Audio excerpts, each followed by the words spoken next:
At the graduation of 16 new magistrates, the US Deputy Ambassador urged corrupt judges and prosecutors to leave the justice system and called for the law on magistrates to be unblocked in the Parliament. Aura News reveals the Socialist Party's draft of amendments to the Electoral Code, where the number of electoral administration employees will be halved, as well as actions taken to depoliticise the institution.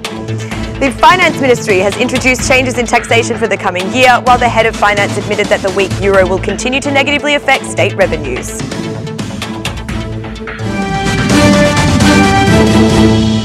Good evening, it's 6 o'clock on Friday the 5th of October 2018. Welcome to the English edition of Aura News. My name is Alexandra and I'm here to bring you the day's top stories from across the country translated into English. 16 recently graduated magistrates are the only hope for foreign diplomats to clear the justice system from corruption in Albania.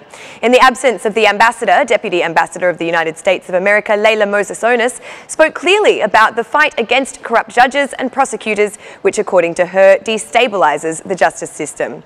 The investigations into Saimir Tahiri and Shulazi must continue. The corrupted generation will soon be gone and you will need to build a correct system. The US will continue to support the fight against judges and prosecutors using their position to enrich themselves, said Leila Moses-Onis. Also, the US diplomat urged politics to be engaged on the unblocking of the vault of vetting bodies.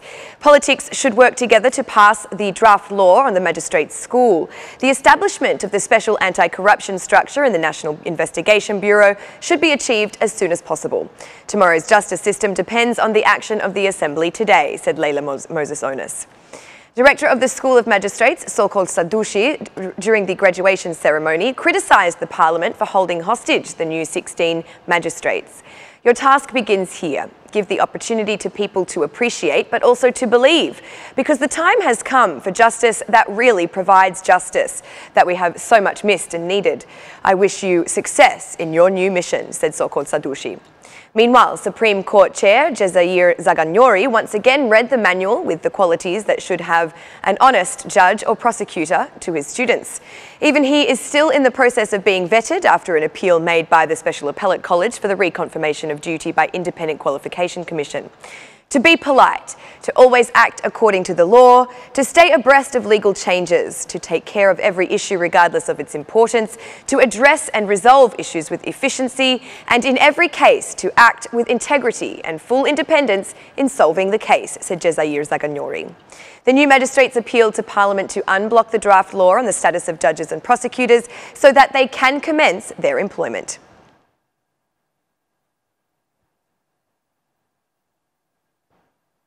Judge of the Administrative Court of Shkodra, Ahmetaj Yanghuli, is the latest to have failed the vetting process. The Independent Qualification Commission decided to dismiss Judge Yanghuli because he did not justify the sources of 12 million lek. Judge Yanghuli is also a member of the Council of Appointments in Justice.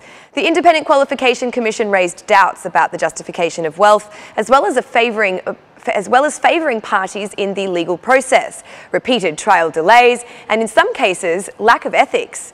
The wealth declaration by the judge included agricultural land of 2,200 square metres in Bulchiza, a 67 square metre apartment in Bulchiza, and a Mercedes-Benz, as well as 1.2 million lek, which has been lent to others.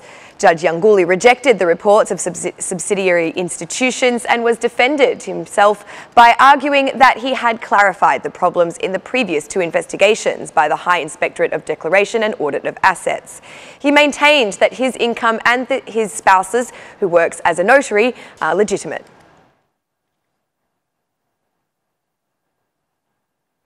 Electoral reform will not change the electoral system in Albania, but will interfere in key election campaign issues and election development.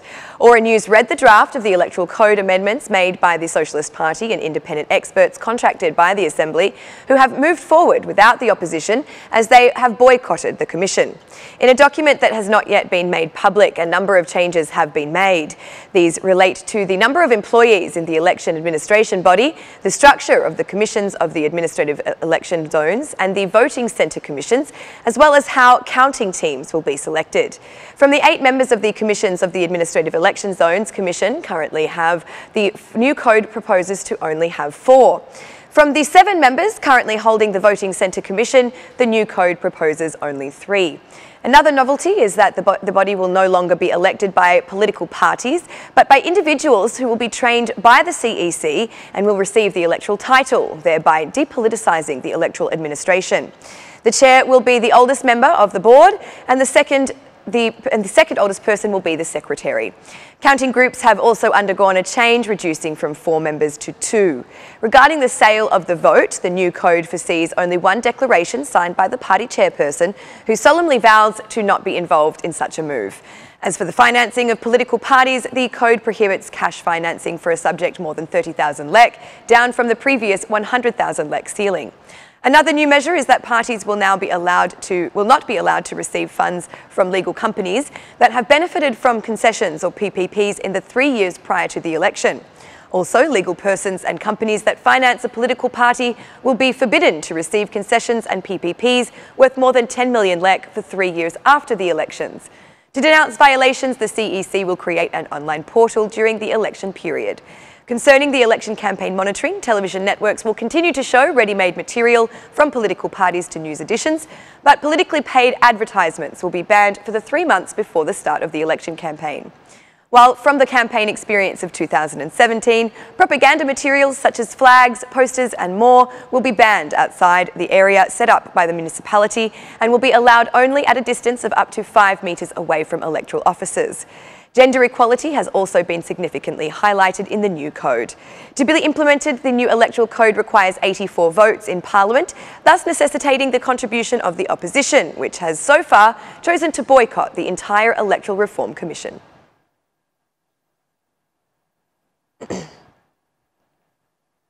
Regarding the problem of flight delays at the airport of Rennes, the European Integration Commission requested clarification from the Civil Aviation Authority.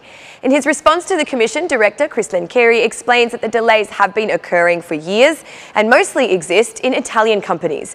They are related to technical problems of the aircraft, and for safety reasons, it's often resulting that they are not allowed to fly. Also, the increase in the number of flights due to the season creates a lot of traffic, both in Tirana as well as at destination airports. The Civil Aviation Authority also notes the problems related to Albanian travellers, such as lack of information or protection in case of flight postponement or cancellation. Also, this happens because the legal provisions by the Civil Aviation Authority are not implemented. The Civil Aviation Authority has taken measures to inform Albanian travellers about what they should know by law if their flight is delayed or cancelled. The verifications also determined that the most problematic companies are licensed by Italian authorities, such as Blue Panorama and Airnest. The Civil Aviation Authority is in continuous communication with Blue Panorama, as it has made clear that it should improve its performance. The same practice is being pursued with Airnest, for which concern is the greatest due to the limited experience with just 1 year that this company has been in operation. To reduce this problem, the Civil Aviation Authority will take proactive measures by evaluating companies based on their performance. Citizens who receive a salary of 130 to 150,000 lek in next year will be taxed 10% less. Amendments to the fiscal package, which have been previously made public by Aura News, have been officially presented by the Minister of Finance and Economy, Ahmetaj. Another important change, according to Minister Ahmetaj, is also a reduction in the profit tax for big companies. In addition to the changes made public, the Minister of Finance, Ahmetaj, suggested another change that foresees individual income tax as a single. Despite the fact that the tourist season has ended, the European currency continues to remain weak. According to Minister Ahmetaj, this problem will continue to hit budget revenues. According to Minister Ahmetaj, the Eurobond received with 3.5% interest rate was an achievement for Albania. And that's the news across the country today. Thank you for watching our English edition this evening, and be sure to join me again every Monday to Saturday at 6 p.m. for the latest news from Albania. Once again, on behalf of Aura News, thank you and good night.